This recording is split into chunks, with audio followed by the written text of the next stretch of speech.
Peshawar police اور ضلع انتظامیہ کی مشترکہ کارروائی کے دوران جعلی سینیٹائزر بنانے والا گروہ گرفتار۔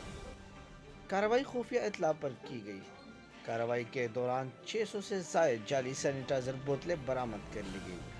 ملزمان جعلی سینیٹائزر بنانے کے بعد مارکیٹ مہنگے داموں فروخت کرنے کی تیاری کر رہے تھے۔